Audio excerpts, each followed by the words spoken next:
조선일보가 선거 날짜가 임박해질수록 반 이재명 캠페인을 더 강화하고 있는 것 같습니다. 조이대가 옳다는 그런 사설을 실었는데요. 조선일보가 점점 선을 넘어가고 있는 것 같습니다. 이번에는 박정훈 논설실장이 조이대가 옳았다 이런 주장을 하면서 한결같이 반 이재명 언론의 모습을 그대로 드러냈습니다. 논설실장은 뒤늦게 통탄을 하고 있습니다. 논설실장 주장의 모순점이 한두 가지가 아닙니다. 대선 전에 선고하지 않으면 유권자에게 진실을 알릴 수도 없고 이런 주장을 하고 있는데 신속한 재판을 하지 않은 데 대한 통탄을 하고 있는 것 같은데요. 대부분이 신중하고 정말 엄정한 재판을 해야지 왜 신속한 재판을 해야 되는지 유권자의 진실을 알릴 수도 없다고 통탄을 하고 있는데요. 민주당이 유죄가 나와서 반발하는 것이지 판결 속도나 절차 자체에 문제가 없었다는 식으로 말하는데 아니죠. 6만 장이 넘는 것을 어떻게 열흘 만에 다 볼 수 있냐. 절차적 정당성을 따지고 문제점을 제기하고 있는 것입니다. 민주당이 이재명을 보호하기 위해 법을 바꾸려 하고 이것은 사법 권력을 무력화하는 행위다. 이런 주장은 과도한 정치적 주장으로 사실과도 맞지 않습니다. 논설 시장이 왜 이런 식으로 무리하게 이런 모순되는 이야기를 하고 있는지 참 칼럼 내용이 한심해서 한 세 가지로 정리했습니다. 사법의 독립성과 중립성을 강조하면서도 오히려 사법부의 정치 개입을 정당화하는 그런 모순을 범하고 있습니다. 또 정당한 비판을 구분하지 않고 야당의 견제 기능 자체를 무력화하려는 그런 프레임을 세우고 있고요. 그리고 조희대 대법원장의 판단을 절대적 진실인 것처럼 포장하고 있습니다. 대법관 개인의 정치적 판단을 국가적 정의로 일반화하는 그런 논리적 모순점을 보여주고 있는 것이죠. 자, 이재명 집중 공격, 조선일보의 이런 대선 개입은 앞으로도 계속될 것이고요.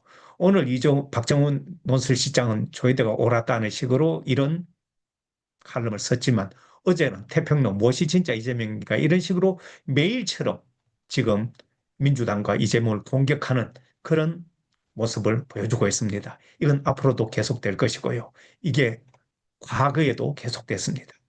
과거에도 보면 2024년 8월 10일 날 이재명 방탄, 민주당 당헌 개정안 부결 싸늘한 언론의 시선. 이건 조선일보의 싸늘한 언론의 시선이겠죠. 그 전에도 계속 이렇게 돼 왔기 때문에 조선일보는 과거와 지금까지 그러고 있고 앞으로도 반이재명 전선을 노고를 할 것이다. 저는 이재명 당선을 의심하지 않습니다만 당선된 뒤가 더 문제라고 보는데요. 이미 우리는 조선일보가 노 전 대통령, 노무현 전 대통령이 어떻게 했던가를 알고 있습니다. 취임 첫날부터 조선일보는 대통령감이 아니다. 말투와 여러 가지 행태로 그런 식으로 몰아갔고요.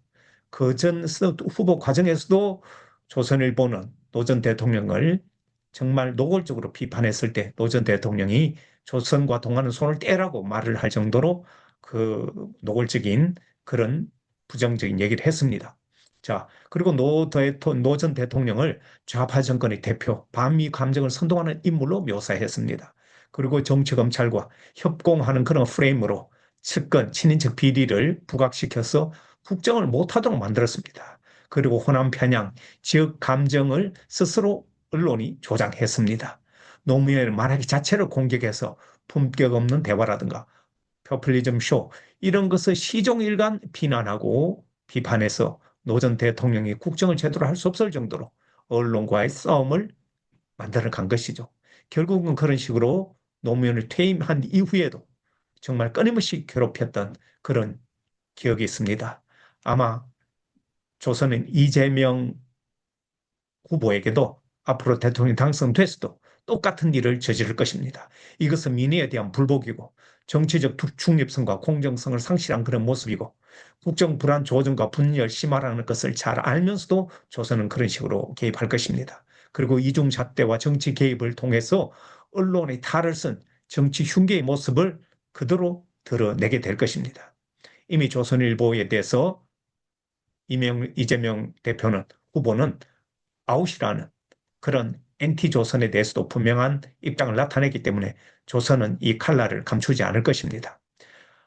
앞으로 여러 가지 언론 대책이 나와야 되겠지만 먼저 정부 지원 광고부터 중단해야 됩니다. 조선에 22년, 23년 윤석열 정부에서 7, 80억씩 꾸준히 정부 광고만 이렇게 나가고 있습니다.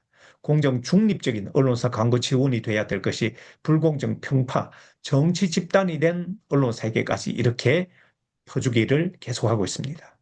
저는 앞으로 이 조선과 조선그룹, 그러니까 TV조선 이런 미디어 그룹에 대해서 강력한 대책을 세우지 않으면 노무현 정부처럼 또 당할 위험이 있다는 점을 미리 말씀드립니다. 오늘 여기까지 하겠습니다.